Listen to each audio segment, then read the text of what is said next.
Imagine you're hosting a podcast, expecting the royal treatment, and your billionaire guest decides to completely ignore your title. What would you do? Well, that's exactly what happened when one of the world's most successful entrepreneurs sat down for an interview, and what followed was a masterclass in subtle power dynamics that had millions of people talking. Hey everyone! If you've ever wondered how the smallest gestures can reveal the biggest truths about power, status, and authenticity, you're in for a treat today. We're diving into a fascinating case study that shows how something as simple as what someone calls you can become a weapon of social commentary. So here's what allegedly went down. Picture this: you're listening to a podcast about female entrepreneurship. The host is someone who's built their brand around empowerment and inspiration. Their guest? A self-made billionaire who turned $5,000 into $1 billion empire. Sounds like a perfect match, right? From the very first minute, something felt off. While most guests would use formal titles and show the expected deference, this billionaire entrepreneur took a completely different approach. Instead of using the host's preferred title, she consistently used their first name. Not once, not twice, but throughout the entire conversation. This wasn't just about names, it was about power, authenticity, and what happens when two very different approaches to success collide in real time. Think about it. On one side, you have someone whose public identity is closely tied to titles, status, and the validation that comes with formal recognition. On the other side, you have someone whose billion-dollar success speaks for itself, no titles needed.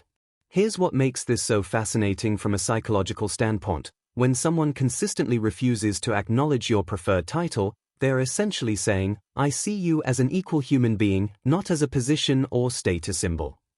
For some people, this feels respectful and authentic.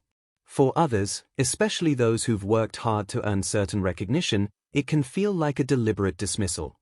This incident highlights a much bigger conversation about modern success and authenticity.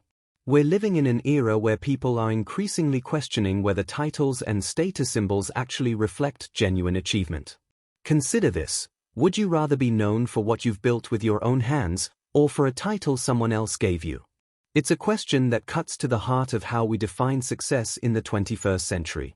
But here's the thing: this story isn't really about any specific individuals. It's about all of us. Every day, we make choices about how we present ourselves to the world. Do we lean on external validation, or do we let our work speak for itself? The most successful entrepreneurs I've studied share one common trait: they're so confident in their accomplishments that they don't need anyone else's validation to feel worthy. They've moved beyond seeking approval to actually creating value. What made this incident go viral wasn't the drama. It was the way it made people think about their own relationships with status and validation. Thousands of viewers started asking themselves tough questions. Am I more focused on titles than on actual achievement? Do I expect others to validate my worth, or do I validate it myself? What happens when my external image doesn't match my internal confidence? This brings us to a crucial point about personal branding in today's world.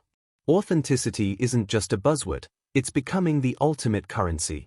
People can sense when someone's confidence comes from within versus when it depends on external recognition.